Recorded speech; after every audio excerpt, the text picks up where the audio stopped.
Hi there, hello, I'm one of those madmen from the show Mad Men, and so I was on the internet today, and yesterday, and every day for the last 30 years, and dude, I've been clicking on so much stuff. Did you know that corndog.io is a thing? Who made this website and why? And why does my browser say it's not secure? Why are there so many corn dogs? Where do they come from? Where do they go? Where do they come from, corndog.io? Anyway, on websites other than my sweet, sweet corn dog sanctuary, I, like most humans, have seen so many ads that I'm practically blind to them at this point. Are they even still there? Oh, they're there. They're there. Now, it kind of sounds like I'm comforting you, which wasn't my intention, but I'm happy to do that if you need it. They're there. It's gonna be okay. As a madman from Mad Men, I know that ads are basically what drive the internet. And some of them are pretty high quality, like when somebody pretends to be an astronaut and talks to you about VPNs and stuff. Those are great. Or when a big company invests a lot of money into hiring a celebrity to sell cologne to you and you're like, all right, I'm always happy to see Pedro Pascal, but I can't smell the cologne you're trying to sell me. How am I supposed to know if it's good? I just have to assume that Pedro Pascal smells good and it's because of your cologne? All right, I can make that leap. Sold. But there are also lots of other ads on the internet that, hey, they're pretty low quality, if I do say so myself again as a madman. Like this one that says the science behind old person smell and how you can get rid of it. I hit puberty in the middle of that. That ad has a cartoon of an old man with a clothespin on his nose. What do they mean by this? Is the clothespin the trick to get rid of the smell? Is he using that to stop smelling himself? That can't be the trick, because now he's stuck smelling the inside of his own nose, which probably also stinks. The whole thing is frankly cruel. It's frually crank.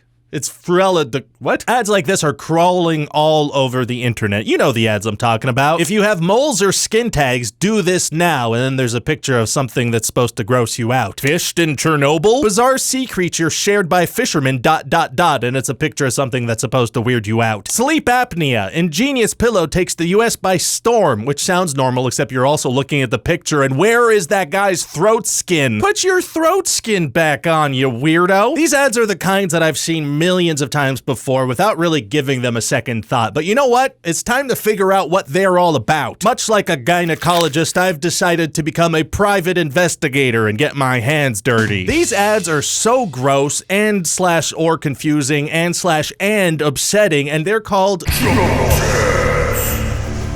They make it so that we live in a world where after we finish reading an article about technology, we see a belly with stretch marks. Or after checking the Weather Channel website, we see an ad that's just a picture of a check made out to someone named Shannon Slutman. Or you're reading about politics and then you see an ad of someone pulling an intestine full of fat out of someone. Put that back. That's not an outside thing, that's an inside thing. The reason that these kinds of low quality ads are called chum box ads is because when fishermen want to catch a lot of big fish, they dump a huge box of chum into the ocean. Chum is like ground up decomposing fish guts and whatnot. Real good on toast. This has been Fishing Lessons with Ryan. I'm proud of you, son.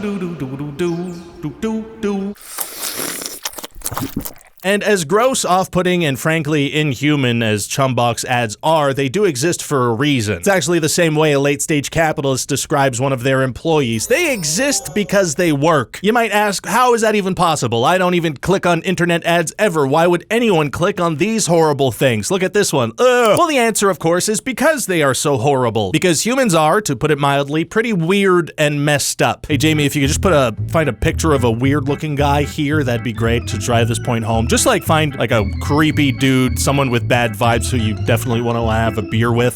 That'd be great. Thank you. The term chumbox ads was coined by this guy, John Mahoney, in 2015, and he says, an effective chumbox clearly plays on reflex and the subconscious. The chumbox aesthetic broadcasts our most basic libidinal electric desires back at us and gets us to click. So yeah, part of the reason that chumboxes work is because they're nasty, and we're kind of into that.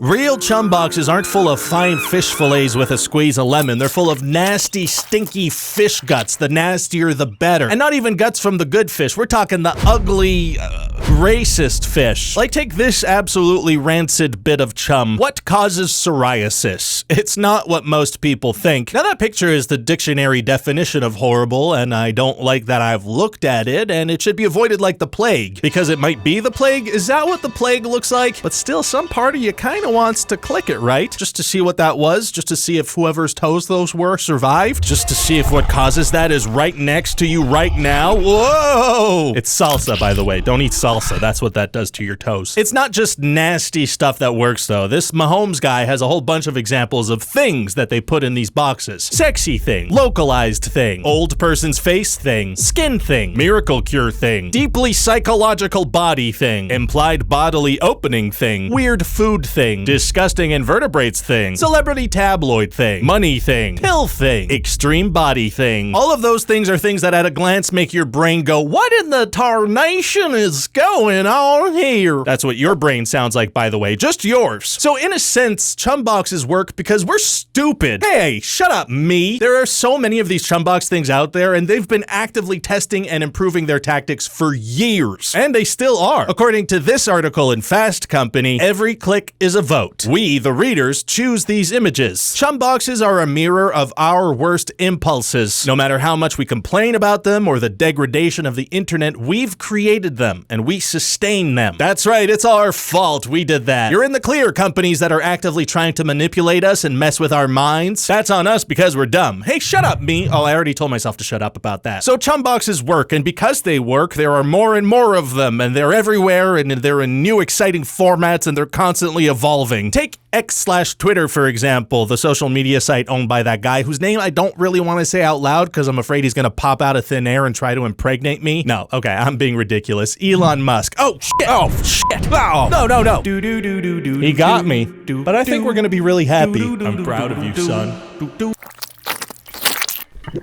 Hydration. A couple of years ago, with no warning, X just started posting their own little chumboxy type ads. This person had this thing in their feed where Samwise Gamgee's younger self pours baby oil into his ear. There was no option to block it or mute it, and there was no username posting it. It was just an ad sitting there pouring baby oil in its ear, and you couldn't even stop him because he can't hear you because he has baby oil in his ear. And because he's just a picture, I guess. Pictures can't hear you. This isn't Harry Potter. Or is it? No, it's not. I'm glad I checked, though. Oh, shit. Oh, and because the pain never stops, in the very article in which I found that baby oil Twitter chum thing, there was a chum box ad and it had this action shot of two men stripped down to their muscles. I don't want to see that. That looks really painful. One of the main reasons I'm pro skin, actually. So what actually happens when you click on chum box ads, though? Do you explode? Well, only if you're prone to exploding, which is probably an unrelated issue. Here's one example we can dive into a little bit. I saw this picture of a swollen leg and foot. It had the headline, "Forget furosemide, use this household item to help drain edema fluid." You think I'm gonna forget furosemide? Yeah, right. That stuff's right up there with the stuff I'm never gonna forget, like the Alamo and to smash that subscribe button. This picture's definitely awful, but honestly par for the course with this stuff, so let's go a little deeper into the rabbit hole. Let's click the foot. Doing that brings us to this ad where, to be fair, they do exactly what I wanted them to do. They poke the foot. It's mushy, it's squishy, it's gross, very pokeable. In terms of things that you most want to poke, this is right up there with those rolls that larger bald men get on the back of their heads. One day I will poke one of those and I will get punched in the face for it, and I just hope it's worth it. Anyway, this is clickable too, so deeper down the rabbit hole we go. That takes us to a video with a thumbnail that can only be described as, dear God, please no, two giant melting legs. Click here to watch this short free video. You're telling me I get to watch an ad for free on the internet? Well, I gotta see this. Alright, so it's a video where you can't control the playback and it talks vaguely about lymph nodes, and the video uses more stock footage than my editor when he's trying to make my videos more interesting.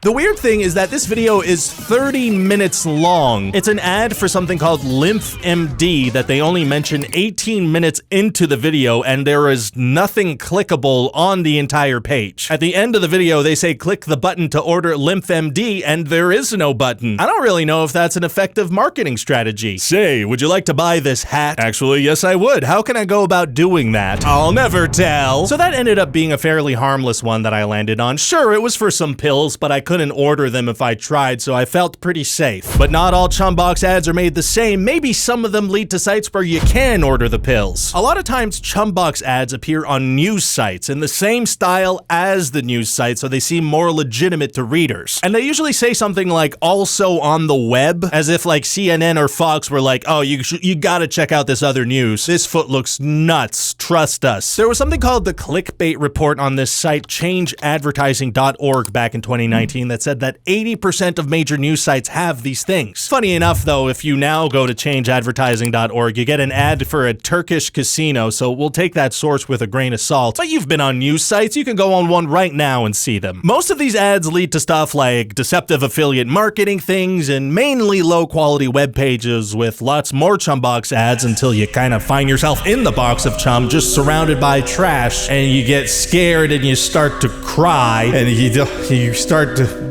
How did you get here and how do you get out? What the hell's going on? Major news sites don't seem to really care about putting these because they're just getting free money from plopping these things at the bottoms of their pages. It's free real estate. And the companies that run Chumbox ads, they make a little bit of money with each click. Like one of the main companies, Taboola, which is worth over $1 billion. Oh my God, how many of you guys are clicking on these things? But is it that bad that once in a while some people click on these things and get bombarded with ads and Taboola gets rich?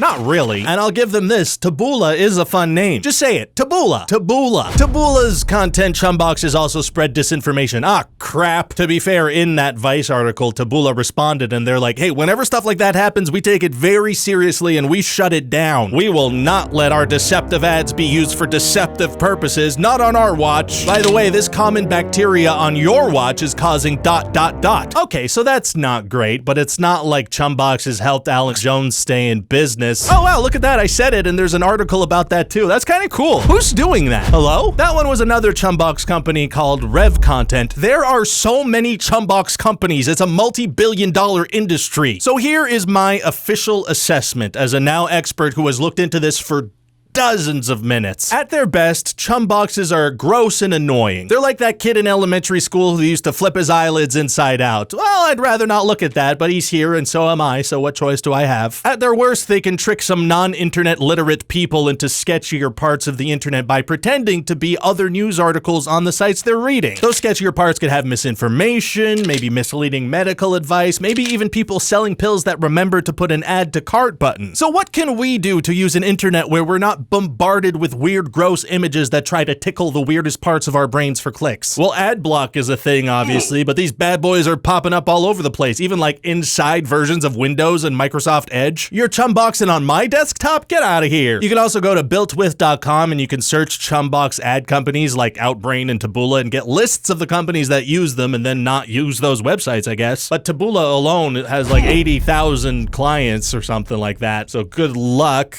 You can also call and complain to the Consumer Financial Agency in Canada or the Federal Trade Commission in America, if that's still something that's permitted to exist. And you tell them that you're sick of these ads mucking up your internet going experience. Although I can't see that conversation going too well. I saw a gross picture of a beluga whale. What? I saw an old lady peeling an eyebrow off her face. Sir, are you okay? I saw a pomegranate, but the inside looked like a sausage. Probably the best thing we could do is just not click on those things ever, I guess, and hope that they die a slow death. No matter how weirdly appealing they seem, just don't click. There's nothing good after the click. So be careful out there, take care, I love you, and oh, I almost forgot, if you're old, you can just drink more water and take a few more showers. That's gonna clear up the old person smell. I'll see you later, you stinky grandpas. Hi there, hello, please hit that subscribe button. I am a disembodied head, so you can trust me. You can trust me.